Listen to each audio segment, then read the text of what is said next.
I say potato. You say tomato and I say tomato. You say roar and I say roar. So I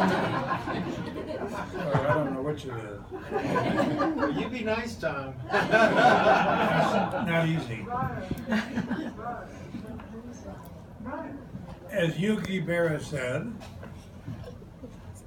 I have nothing to say, so I'll only say it once.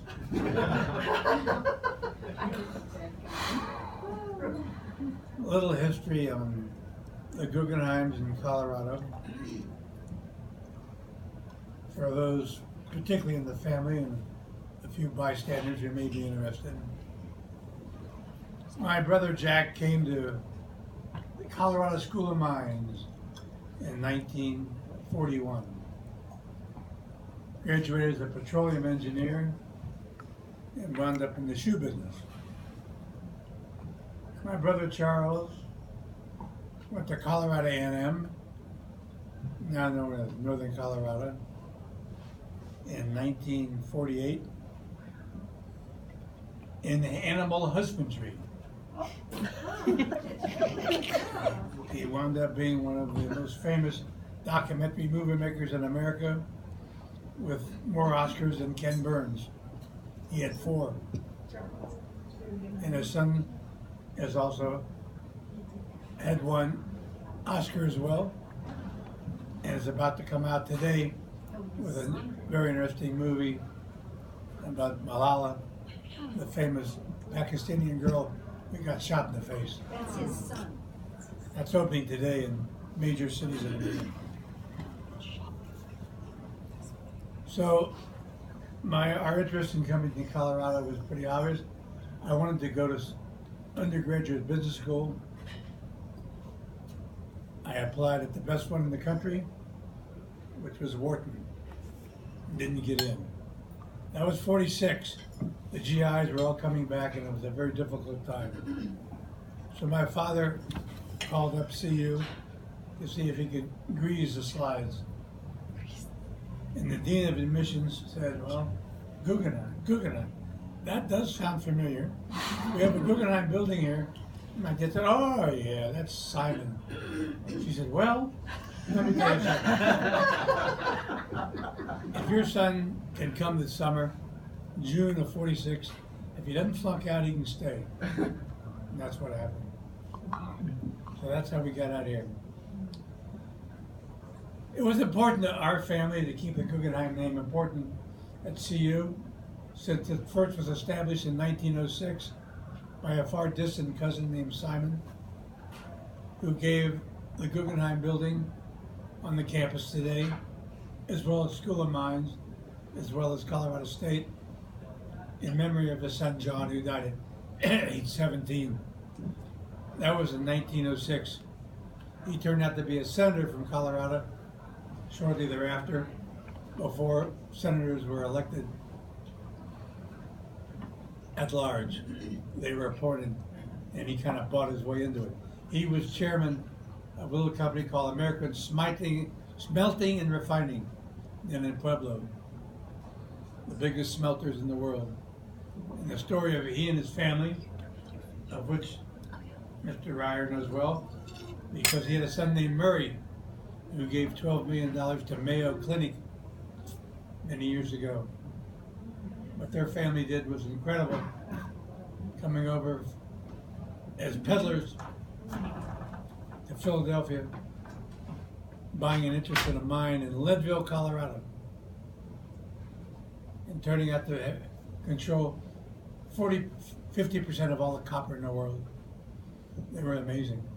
But they did a lot of good with their money, and that's what I was hoping we would kind of do with ours. So my daughter Susan said to me, you know, when the subject came up, maybe this will be your legacy. I said, oh, it sounds good. Yeah, it's our legacy. Like Simon's Guggenheim's contribution to the to the colleges in Colorado was to his legacy in part. And then I happened to think about it, you know, my legacy is not a gift.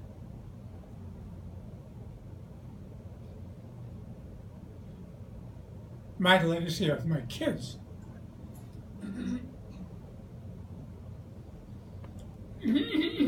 My children and my grandchildren. That's my legacy.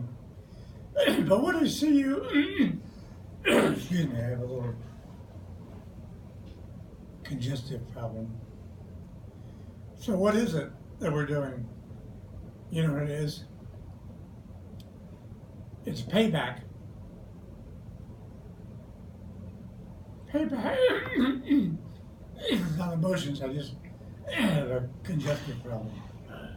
It's payback. Payback for the 4 years, for the 4 years I was here, from 46 to 50. It was Dean Harry Cronst, President Bob Stearns, Yeah. Dean Bond of the business school. Those are the people that affect your life, which I won't forget. And it's that legacy, it's that payback that the Thomas Sticks Guggenheim Foundation, or Thomas Sticks Guggenheim chair represents.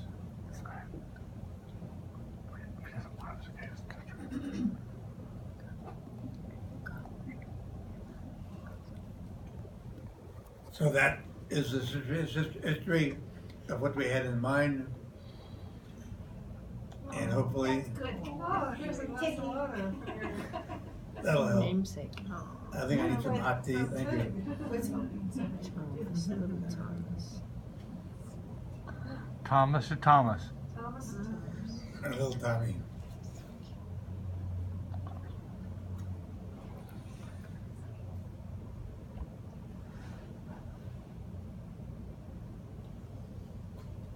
You know, my big question was to my mind, why are people so loyal to their alma mater? What the hell's the alma mater? I mean, in your whole life, you only spent 36 months here. There are other places you spend 36 months, they don't mean a hell of a lot. So I started to think back, why an alma mater meant so much to us. And I was thinking of what happened here during those 4 years. They used to have a thing here called CU Days. I don't know if they still have it or not. It was every spring. They'd have dances and celebrations and events every May called CU Days. It was 1948. I was chairman of CU Days. And one of the events we had was a soapbox derby. You know what that is? Yeah. We had a soapbox derby on 17th Street. Yeah. Well, we had a soapbox derby, and I was chairman of CU Days. Well, we had a soapbox, all the fraternities, the independents had their own races, etc., down 17th Street. One of the derby runners came down 17th Street, a wheel came off.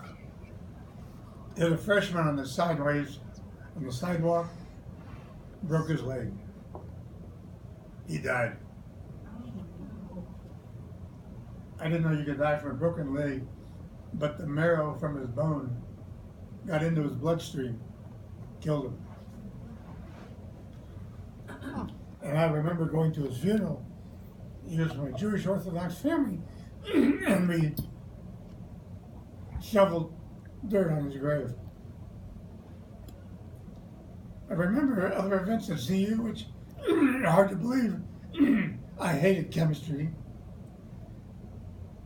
And the periodic table is something you had to remember. So we finally figured out how to beat the rap. We came up with 2 words so that you could figure out the periodic table. If you just remember 2 words. Nina McGow sips chlorine, and Healy Bibkinoff. This was 65 years ago. If you can remember those words and write them down, you can take the first two letters of each of those two words and figure out the periodic table. And then there was Joe Frascona, of which there's a great memorial for him here. He was a teacher of business law. And he said, never forget HDIC. It means holder in due course. It's a financial term I don't understand, but I've never forgotten HDIC for 65 years. So those are the things that you remember from your college days, and maybe answer the question, why do we remember those 36 months? As Sinatra said, or sang,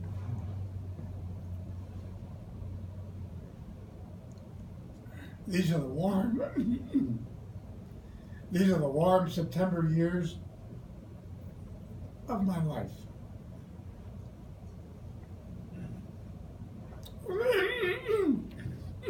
Only it's October.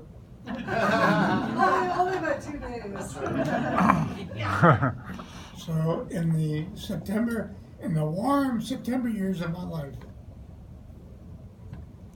here's to the Thomas Dix Guggenheim Endowed Chair, University of Colorado, School of Business.